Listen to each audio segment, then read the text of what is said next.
let's take a look at adding and subtracting polynomials.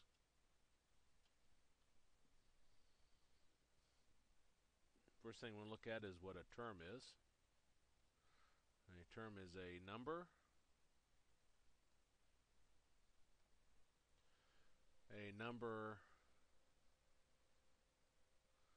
times a variable. And I put an S on there because it can be more than one variable. Or a variable times a variable.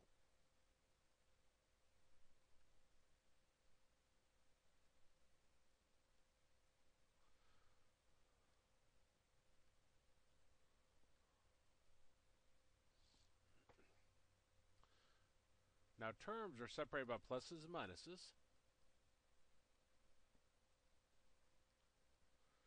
So terms are separated by pluses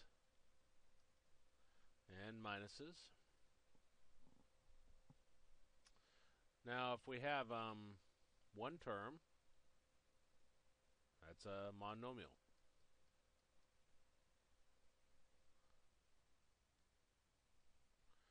If we have two terms, that's a binomial. And if we have three terms, that's a trinomial.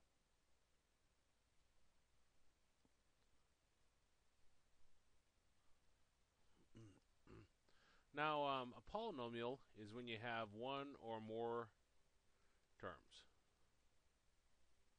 So one or more terms.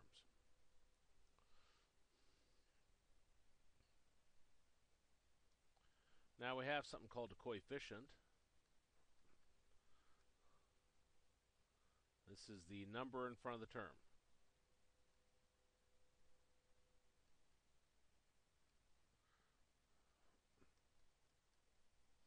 That's a number in front of the term.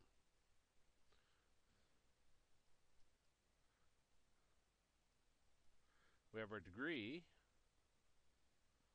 which I'm going to write this in a definition that will help you the most. This is the largest power of x, or whatever variable you're looking at. If you have all y's, then it's the largest power of y.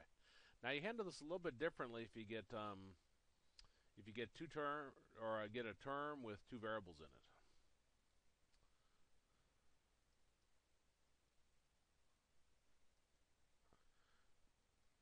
We've got standard form. This is where the terms are arranged from largest power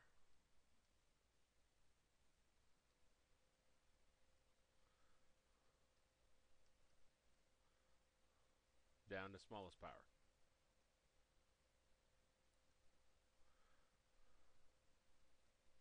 So largest power down to smallest power. Now, I'm going to write down what polynomials cannot have.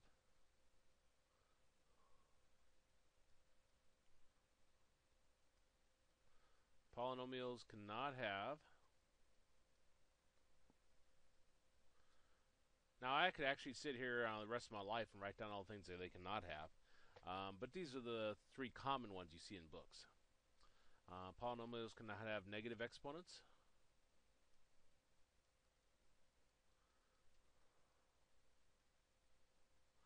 They cannot have fractional exponents.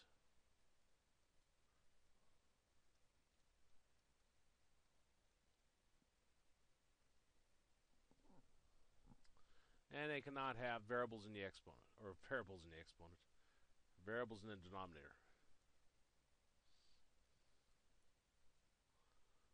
I'm not really focusing on this section as I should be. I just redid this machine. I'm just sitting there looking for anything that might be out of place. I know I forgot to set the color scheme on it. Unfortunately, I don't know a quick way to do it. So it's consuming more system resources than it should.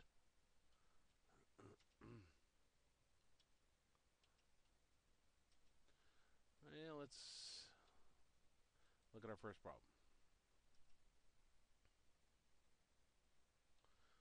Negative 5x to the third. Yeah, this is just not speed-wise what it should be here.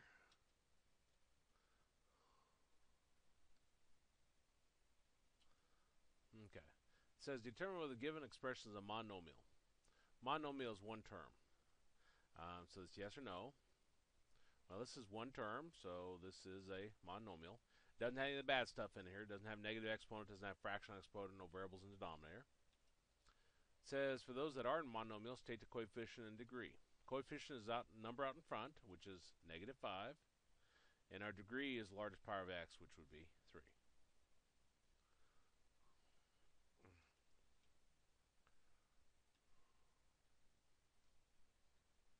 Okay, let's look at this one. 8m to the 57th power. Well, this is a monomial. There's no negative exponents, no fractional exponents, no variables in the denominator. So the answer is yes. And then it's one term. The number out in front, the coefficient, is 8. And the degree, your largest power of m, is 57.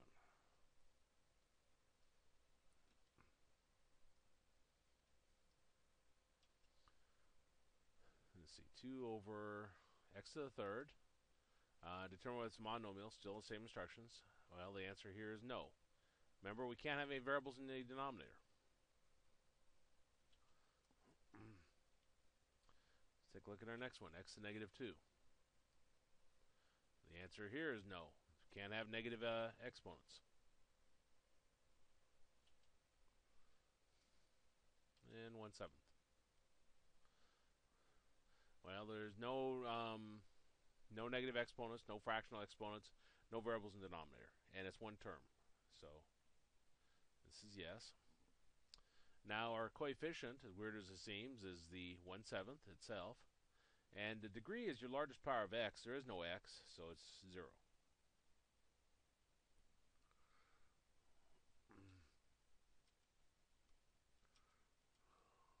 What is going on with this? There it goes. Okay, 7x minus 2. Now, first step says determine whether the given expression is a polynomial. Doesn't have any negative exponents, doesn't have any fractional exponents, doesn't have any variables in the denominator. So this is a polynomial.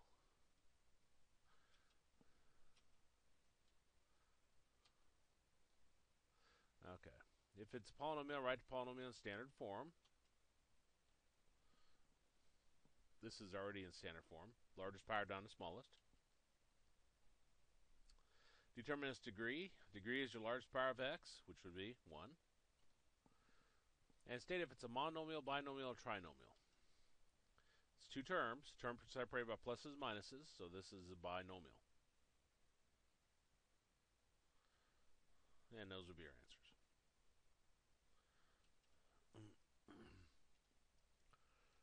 5 over x. Question is whether it's a polynomial. It's not. You can't have variables in the denominator. So since it's not, you don't need to find the other things. They don't exist. Okay, let's look at this one. 3x minus 5x to the 1/3. The answer here would be no. We can't have fractional exponents.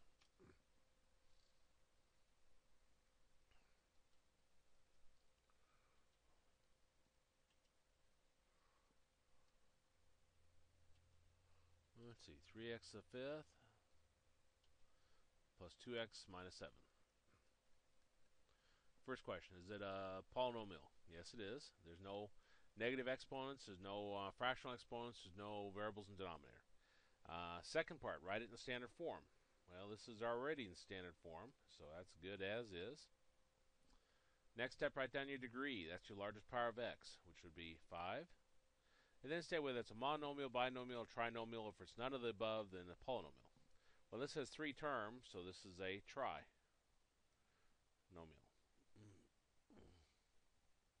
And that'd be your answer.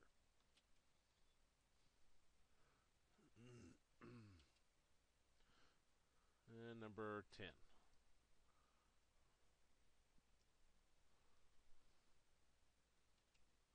7x to -2 plus 3x minus 7. Question is whether it's a polynomial. No, it isn't. Can't have any negative exponents.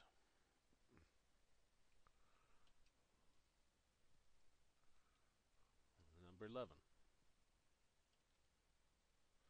Got x to the fourth minus x plus 3x squared minus 4x to the third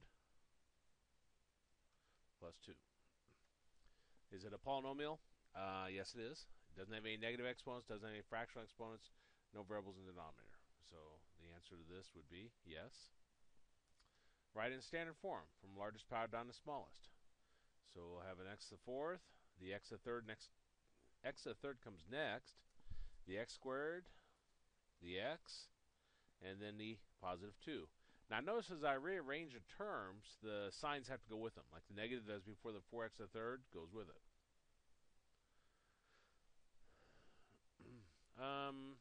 Degree, largest power of x. Well, that'd be 4. State whether it's a monomial, binomial, trinomial, or if it's none of those, it's a polynomial. Well, this has 1, 2, 3, 5 terms, so this is just a polynomial. Polynomial is a general term to cover all of them. And those will be your answers.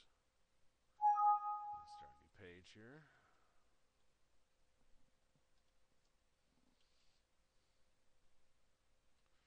And we got 3x squared plus 4 plus 7x squared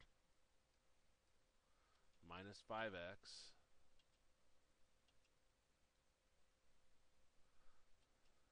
minus 2. Now you've seen these already in terms of the solving equations.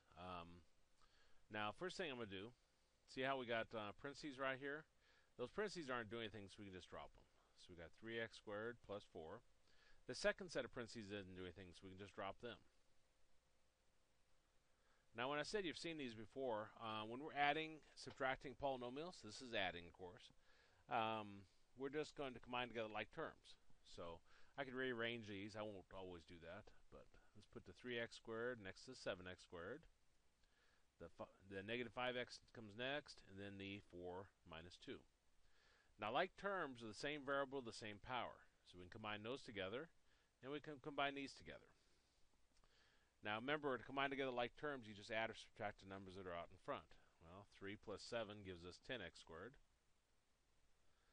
minus 5x, and then 4 minus 2 gives us 2.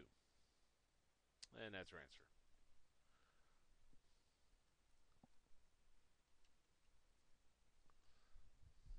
Let's look at number 13. Got 5/4 x squared minus 1/2 x plus 2 plus 1/6 x squared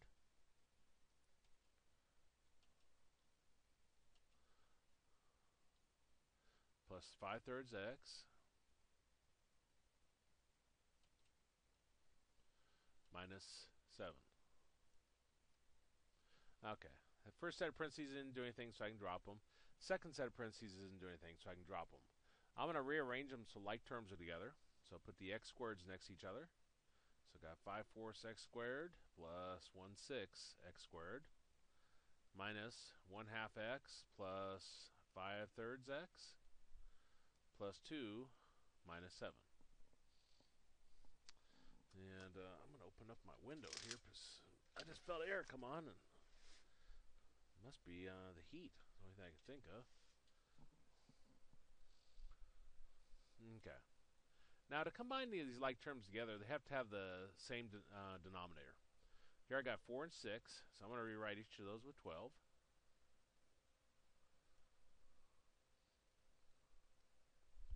Now this first fraction, I multiplied the bottom part by 3, so I have to multiply the top part by 3. 5 times 3 is 15. Our second fraction, multiplied the bottom part by 2, so we have to multiply the top part by 2. Now here we got negative 1/2 x plus 5/3 x. Common denominator here would be 6. So I'm going to rewrite each one of those fractions with that new denominator. Now our first fraction here, the 1/2, I multiply the bottom part by 3, so I have to multiply the top part by 3. 1 times 3 is 3. Now our second fraction, I multiplied the bottom part by 2, so we have to multiply the top part by 2. 5 times 2 is 10. And then combine these numbers together. 2 minus 7 gives us negative 5. Okay. Now that they have the same denominators, I can merge these together. 15 plus 2 gives us 17 twelfths x squared. Negative 3 plus 10 gives us 7 6 x minus 5. And that's our answer.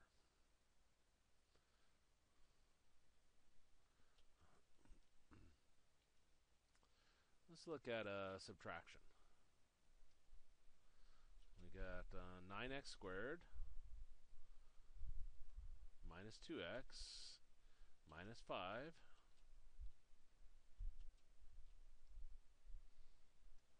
minus x squared minus 7x plus 3. Now, first set of parentheses isn't doing anything, so I can just drop them. So we got 9x squared minus 2x minus 5. And remember, if you have a negative out in front of your parentheses, that flips the sign of all the terms on the inside. So the x squared is going to change, negative 7x, and the 3. Well, the positive x squared becomes a negative x squared. The negative 7x becomes a positive 7x, and the positive 3 becomes a negative 3. Now I'm going to rearrange these so like terms are together. So I got 9x squared minus x squared minus 2x plus 7x minus 5 minus 3. Now again, when you rearrange them, you have to take the sign that's in front of them with it. 9x squared minus x squared, that gives me 8x squared. Remember, there's always an invisible 1 if there's not a number there. So 9 minus 1 is 8. Negative 2x plus 7x gives us 5x. Negative 5, negative 3 gives us negative 8. And that's our answer. Let's look at our last problem here. And actually, maybe I better do it down here so it looks a little bit longer. Okay, so n squared plus 3n minus 2